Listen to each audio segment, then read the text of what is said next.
오늘은 나를 살리는 질문 세 번째 시간입니다. 내가 어찌하여 여기 있느냐, 그렇게 우리가 함께 은혜를 나누기를 원하는데요. 제가 이 시리즈를 시작한 게 지난번에 말씀을 드렸는데, 웨체스터의 신방을 가다가 이렇게 유튜브 강의를 듣게 되었는데, 그 강의가 김미경 씨의 강의라고 들었잖아요. 그런데 제가 그 강의를 들으면서 짐작했어요. 이분은 크리스찬이다, 딱 생각을 했는데, 지난주 3부 예배에 김미경 씨가 우리 교회로 오셨다고 그러시더라고요. 제가 뵙지를 못했는데 참 아쉬운 마음이 듭니다. 지난주 따라 제가 교육관에 원래 안 가거든요.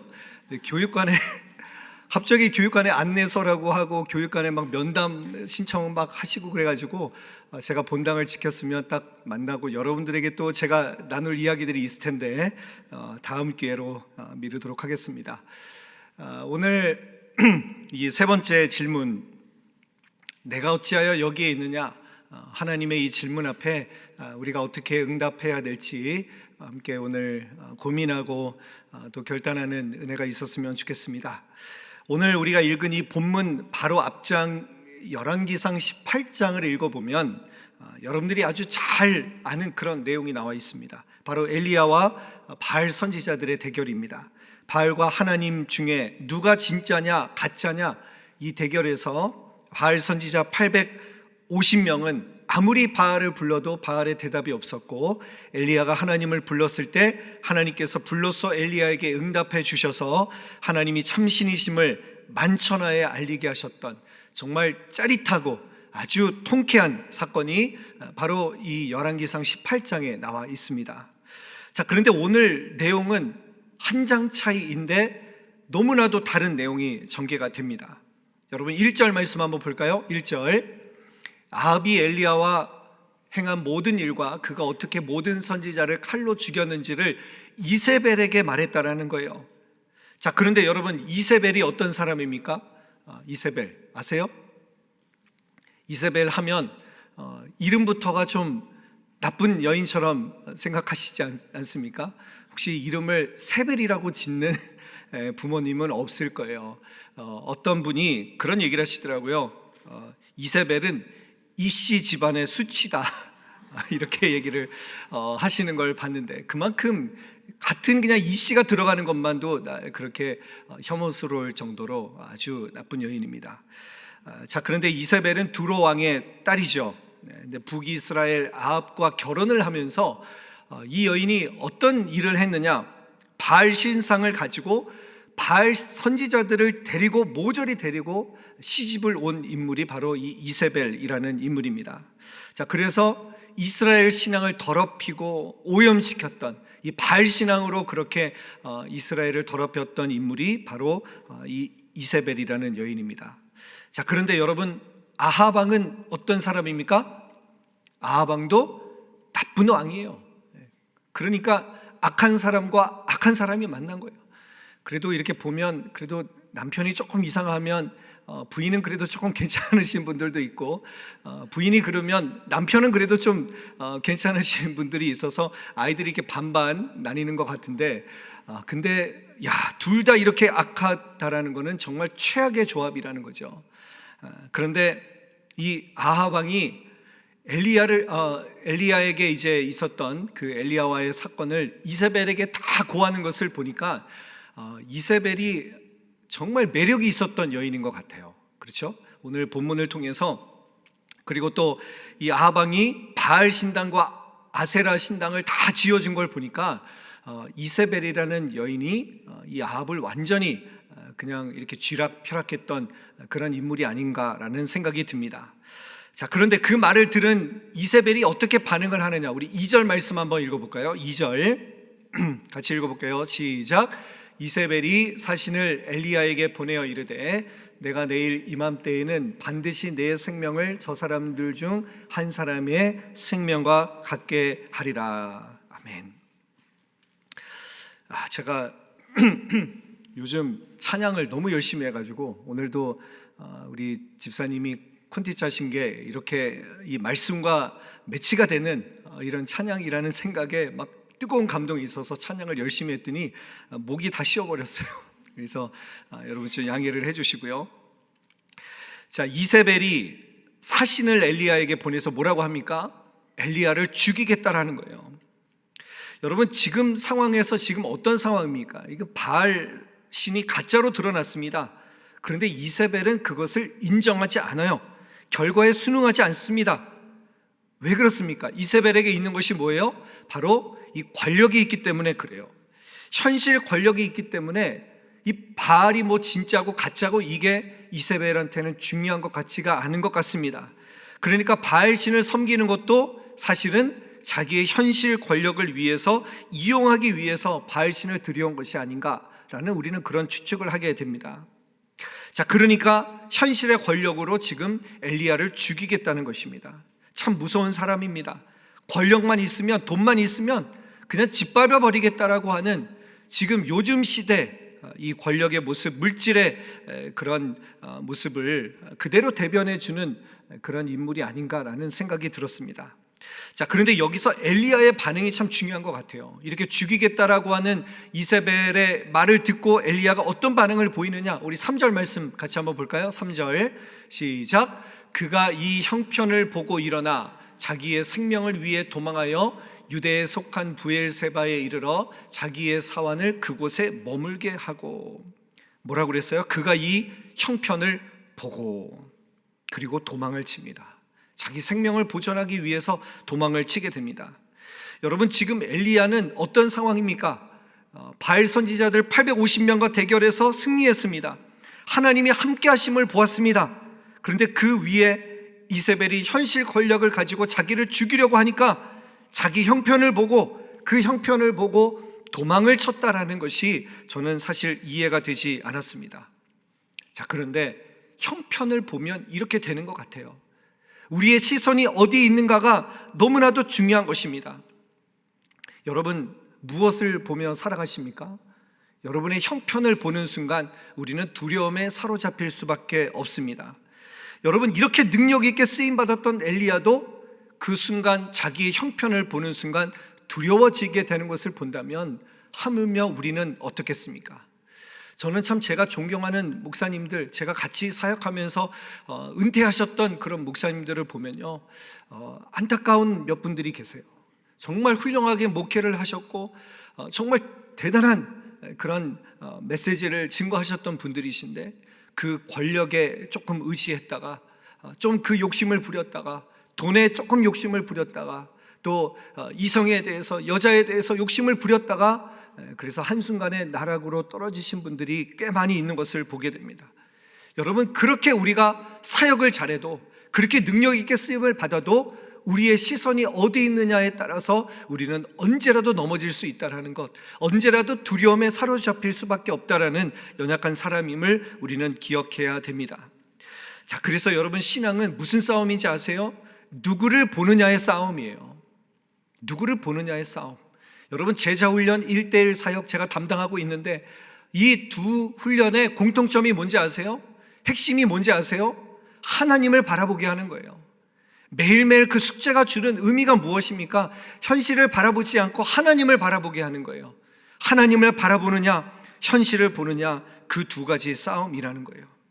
기도하느냐, 기도하지 않느냐, 우리가 그 문제 앞에서 현실을 볼 것이냐 아니면 기도할 것인가, 여러분, 우리는 그 결단 앞에 놓여 있다는 것을 잊지 않으시기를 바랍니다. 자, 그런데 엘리야가 자기의 형편을 보니까 어떻게 말합니까? 로덴나무 아래 앉아서 죽기를 바라면서 내 생명을 거두어 달라고, 내가 조상들보다 낫지 못하다고 그렇게 자기 자신을 죽여달라고 하는 이 엘리야의 모습, 우리가 이해할 수 없는 모습을 보게 됩니다. 자, 그래서 여러분, 이 엘리야의 모습을 보면서 제가 생각한 것이 그렇습니다. 자기의 형편, 지금 죽임을 당할 수 있으니까 그렇게 두려워하는 것도 있지만, 그러나 또 그런 마음이 들었을 것 같아요. 하나님이 그렇게 불러서 응답하시고 그렇게 850명을 이겼는데도 불구하고 그 현실 권력의 자기를 죽이려고 하니까 세상이 달라지지 않는 모습을 통해서 이 엘리야는 절망하게 되는 것 같습니다. 여러분, 우리도 마찬가지인 것 같아요. 우리가 기도를 할 때요, 정말 이 나라를 위해서 기도하고 우리 가정을 위해서 기도하고 우리 남편을 위해서 우리가 열심히 기도합니다.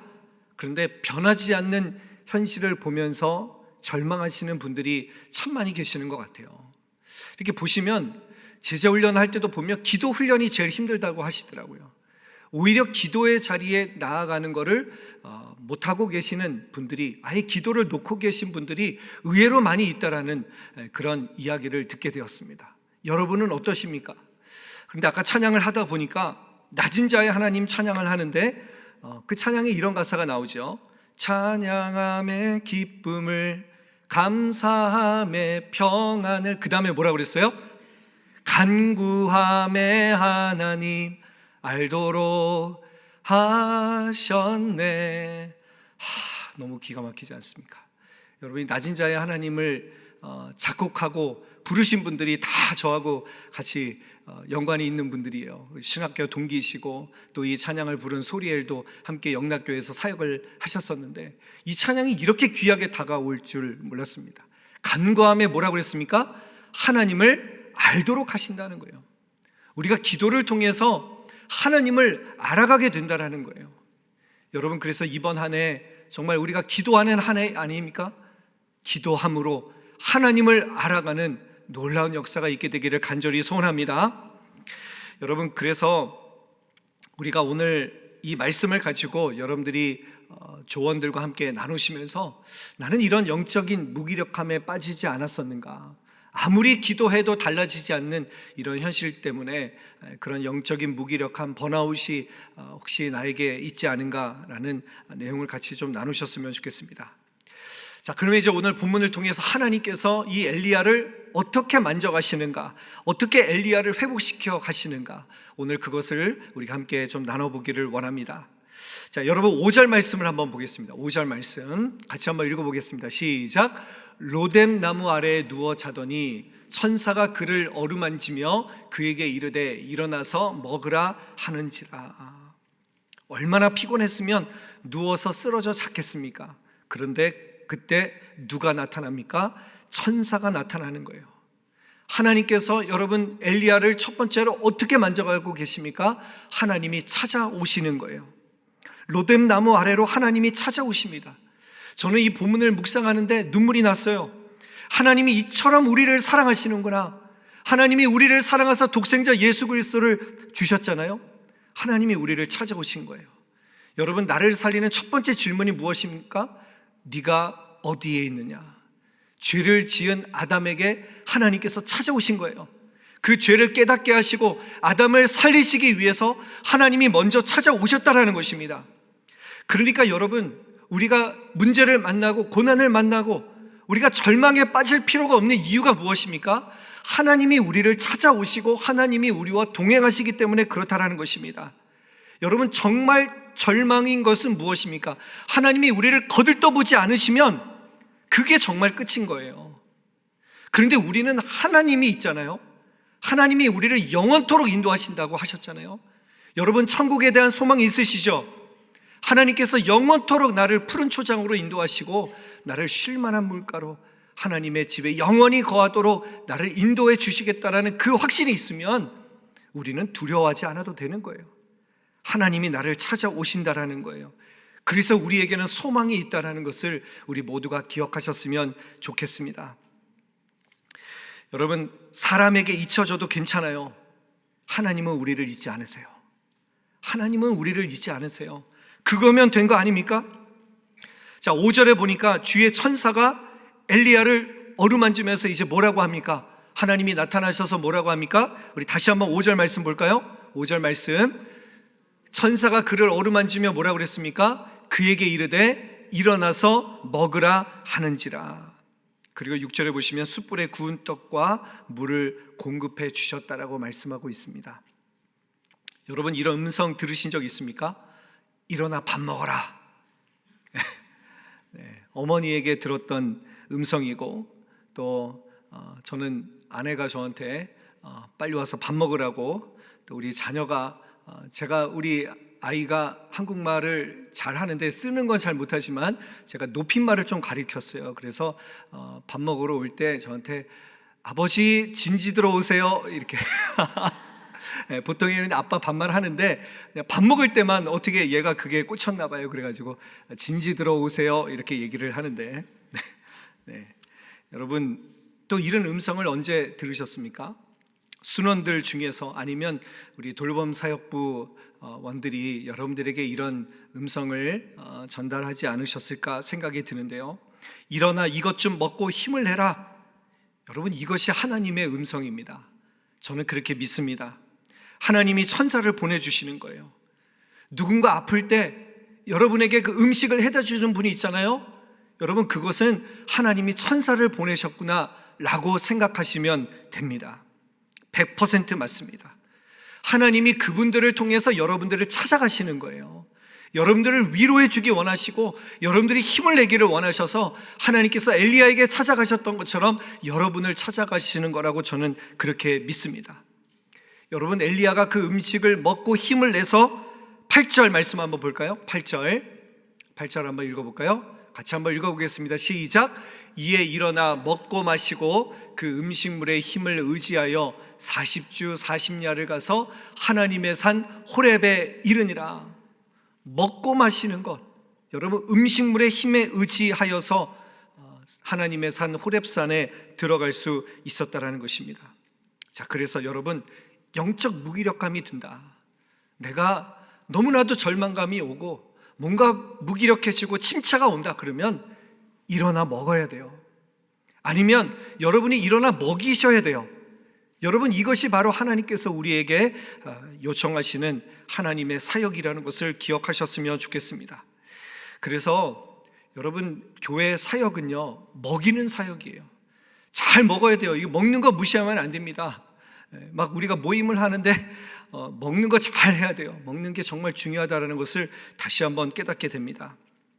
자, 그런데 이 부엘세바에서 일어나 호렙산으로 가려면 한 15일이면 가는데 그런데 40일이 걸렸다라는 것, 이 엘리야가 얼마나 절망했었는지, 얼마나 침체 가운데 빠져 있었는지, 가다가 쓰러지고 가다가 절망하고, 그런데 거기서 또 천사가 주는 음식을 먹고 일어나서 그렇게 40일을 걸려서 호렙산으로 이동하였다라는 것을 우리는 그렇게 상상할 수 있을 것 같습니다. 자, 그리고 이제 9절 말씀을 보겠습니다. 9절 한번 읽어볼까요? 시작. 엘리야가 그곳 굴에 들어가 거기서 머물더니 여호와의 말씀이 그에게 임하여 이르시되 엘리야야 내가 어찌하여 여기 있느냐. 엘리야가 호렙산으로 가서 어디로 들어갑니까? 동굴로 들어갑니다. 근데 하나님께서 뭐라고 하십니까? 왜 네가 어찌하여 거기 있느냐. 하나님은 동굴에서 엘리야를 나오게 하시려고 동굴에서 엘리야를 불러내고 계시는 것입니다. 그런데 엘리야가 이 질문에 어떻게 대답을 합니까? 우리 10절 말씀을 한번 읽어보겠습니다. 10절 시작. 그가 대답하되 내가 만군의 하나님 여호와께 열심히 유별하오니 이는 이스라엘 자손이 주의 언약을 버리고 주의 제단을 헐며 칼로 주의 선지자들을 죽였음이오며 오직 나만 남았거늘 그들이 내 생명을 찾아 빼앗으려 하나이다. 여러분 이스라엘 자손이 언약을 버리고 제단을 헐고 주의 선지자들을 죽였다고 하는데 사실은 이세벨이 그런 일을 한 거 아닙니까? 근데 왜 엘리야는 이스라엘 자손이 그런 일을 하고 나만 남았다고 이야기를 했을까요?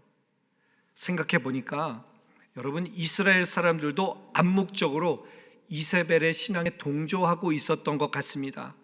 표면적으로 이 바알 숭배를 조장하고 그것을 이끌어가는 사람은 아합과 이세벨처럼 보이지만 그러나 이스라엘 백성들도 똑같이 그 바알 신앙에 빠져 있었다라는 것을 우리는 추측해 볼 수 있는 것입니다. 그러니까 엘리야가 얼마나 힘들었겠습니까? 얼마나 외로웠겠습니까? 다 저렇게 살고 있는데, 다 저렇게 세상 풍요를 누리고 살려고 하고 다 저렇게 살아가고 있는데 나 혼자만 남았다.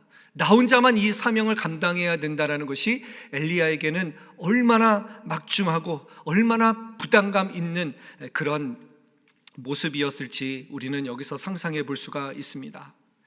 여러분 이런 경험을 하신 적이 있습니까?